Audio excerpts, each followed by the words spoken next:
এই কথাটো মই স্পষ্ট কৰি দিছোঁ যে জুবিন গাৰ্গৰ যি হত্যাকাণ্ড সংঘটিত হ'ল, জুবিন গাৰ্গৰ যি ৰহস্যজনক মৃত্যু হ'ল, এই ৰহস্যজনক মৃত্যুৰ তদন্ত কৰিবৰ কাৰণে যি ব্যৱস্থা ল'ব লাগিছিলে সেই উচিত তদন্ত নকৰি অসমৰ মুখ্যমন্ত্ৰীয়ে জাতিদ্ৰোহী কাম কৰিছে।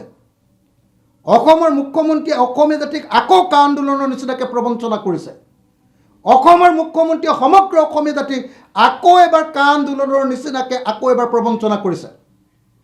মই আৰু এটা সোণকেৰীয়া প্ৰশ্ন সোধোঁ, লাখটকীয়া প্ৰশ্ন, যে যিজন প্ৰধানমন্ত্ৰীয়ে গামোচাখন মাজে মাজে লৈ বিৰাট অসমীয়াৰ ভাও দিব খোজে, অসমীয়াক ভাল পোৱাৰ ভাও দিব খোজে, সেইজন প্ৰধানমন্ত্ৰীয়ে আমাৰ জুবিন গাৰ্গৰ মৃত্যুৰ সময়ত মৃত্যুৰ বিষয়টোক লৈ কিমানবাৰ ছিংগাপুৰ গভৰ্ণমেণ্টৰ লগত এতিয়ালৈকে কথা পাতিলে, কিমানবাৰ ছিংগাপুৰৰ প্ৰধানমন্ত্ৰীৰ লগত কথা পাতি গোচৰটোৰ অগ্ৰগতিৰ খবৰ ল'লে, কিমানবাৰ অসমৰ মুখ্যমন্ত্ৰীক মাতি নি কেনেকৈ তদন্ত হৈছে তাৰ ওপৰত কিমানবাৰ খবৰ ৰাখিলে।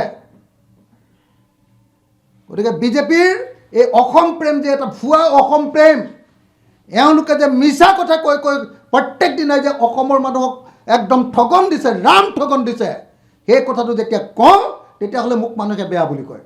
কিন্তু কথা এইটোৱে সত্য, আৰু যোনে বেয়া বুলি কওক ভাল বুলি কওক, জুবিন গাৰ্গক যি ধৰণে অন্যায় কৰিছে হিমন্ত বিশ্ব শৰ্মাই, জুবিন গাৰ্গৰ মৃত্যুৰ ঘটনাটোক লৈ যেনেকৈ ৰাজনীতি কৰিছে হিমন্ত বিশ্ব শৰ্মাই, বেলেগ কোনেও ৰাজনীতি কৰা নাই।